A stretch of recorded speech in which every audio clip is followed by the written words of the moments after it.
Безумоўна, драматычная сітуацыя, якая паказвае ўсе жахі, з якімі сутыкаюцца беларусы.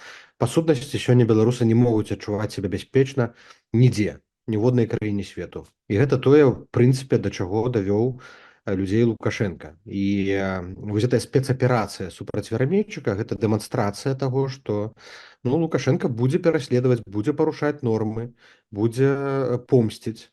І калі нехта кажа пра нейкую там гуманізм ці лібералізацыю, то вось такі з гармейчыка паказвае, наколькі бесчалавечны лукашэнкаўскі рэжым. Калі казаць пра гісторыю з Васіля, ён прайшоў праз усе працэдуры.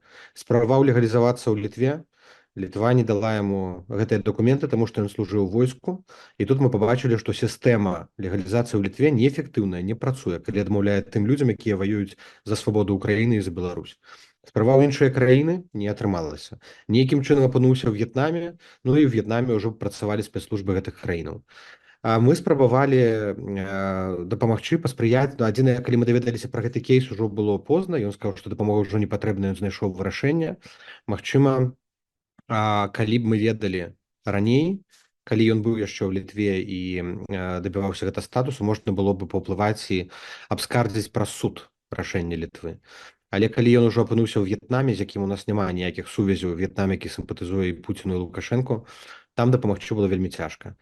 Інфармацыя прайшла пра затрыманне. Мы адразу напісалі лісты, але гэта ўжо было позна, таму што В'етнам адразу ж пасля затрымання вельмі хутка пачаў працэдуру экстрадыцыі, і ўжо нашыя лісты ішлі тады, калі ён, напэўна, быў там па дарозе у лапы Лукашэнкі. І гэта вялікая драма, вялікі шок і вялікі урок для ўсіх нас. Першае, гэта быць уважлівымі, звяртацца да праваабаронцаў, абавязкова да юрыстаў, асабліва ў пытаннях легалізацыі, не давяраць толькі ўласнай інтуіцыі. Важна выбіраць краіны. Лепш у дэмакратычнай краіне сутыкнуцца з большай колькасцю праблемаў, чым у бяспраўнай недэмакратычнай, дзе ты не маеш ніякіх механізмаў і гарантыяў. Для нас цяпер задача гэта звярнуць увагу свету на гэтую сітуацыю. Я учора правёў ноч у размовах з журналістамі Financial Times, Reuters, Associated Press, прасіў, каб яны апісалі гэтую гісторыю жаху беларусаў, якім мы цяпер жывем. Мы палітычна падымем гэтае пытанне ў Брусэле на кансультатыўнай групе 11 снежня, і будзе сустрэча таксама з кіраўніцтвам, новым кіраўніцтвам развязу. Я думаю, што гэта вельмі добры момант, каб на агульнаеўрапейскім узроўні абмеркаваць, каб не кожная краіна паасобку прымала рашэнне, як ставіцца да беларусаў, каб было агульнае стаўленне, каб былі змененыя вось гэтыя законы, якія не даюць беларусам атрымаць бяспечны прытулак, асабліва тым, хто ўцякае ад рэпрэсій. Міграцыйная служба Літвы ніколі не звярталася і не звяртаецца ў такіх выпадках. Это разглядаецца ўнутры самой міграцыйнай службы. Але калі даходзіць справа да суда, мы можам прыкласці па просьбе чалавека нейкія дакументы ў ягоную падтрымку. Я не памятаю ніякіх размоў з палком Каліноўска і па справе Верамейчыка, але ў мяне ёсць аўдыёзапісы галасавыя з ім, калі ён кажа, што ён знайшоў ужо вырашэнне, зараз яму дапамога не патрэбная. І пацвердзіць, што мы камунікавалі і самі выйшлі на яго, каб дапамагчы. На жаль, ужо позна. Мы таксама можам гэта пацвердзіць. Але ўсё, калі б мы ведалі раней, мы бы маглі дапамагчы. І таму просім людзей, калі натрапляюць у крытычную сітуацыю, своечасова інфармаваць, падымаць сігнал, звяртацца ў медыі, тады будзе болей шансаў на вырашэнне. І ўжо былі дзесяткі кейсаў, калі мы выратавалі людзей у крытычных сітуацыях і ад дэпартацыяў, ад экстрадыцыяў і ад іншых рашэнняў. Але гэта ў крытычных выпадках, проста не чакайце. І таксама, калі вы бачыце, што заканчваюцца дакументы, ці вы не атрымалі прытулак у нейкай краіне, не спадзявацца таксама на тое, што вам там дазволяць, ці забудуць, ці не заўважаць. Магчыма, варта таксама прыняць меры, пракансультавацца з праваабаронцамі, пераехаць у іншую бяспечную краіну.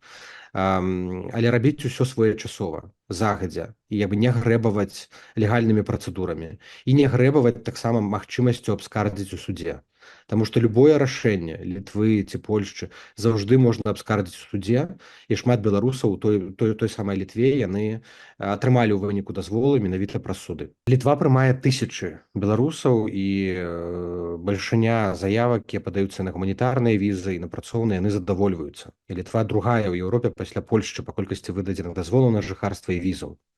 Але ёсць іншая тэндэнцыя і іншы трэк, на які мы не маем уплыву.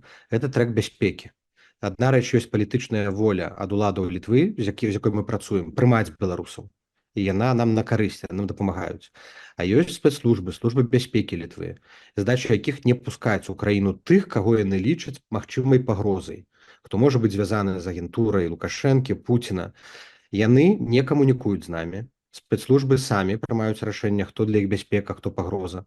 І ў гэтым выніку атрымліваецца так, што ёсць жаданне кагосьці прыняць, але потым ад спецслужбаў прыходзіць характарыстыка, што гэты чалавек можа быць пагрозай. І ён атрымлівае несправядлівую адмову. І як вось гэтую праблему вырашыць, як нам паўплываць на гэтую пазіцыю менавіта спецслужбы, памяняць, магчыма, крытэры, гэта добрае пытанне. Мы прапаноўваем і будзем прапаноўваць, і некаторым краінам, з некаторымі краінамі робім гэта верыфікацыю. Калі у вас узнікаюць пытанні, тады верыфікуйце. Ну, у Літве пакуль гэта не працуе. У некаторых іншых краінах гэта працуе. Я думаю, што это быў бы выхад, каб такія сітуацыі, як з верамейчыкам, не паўтарыліся.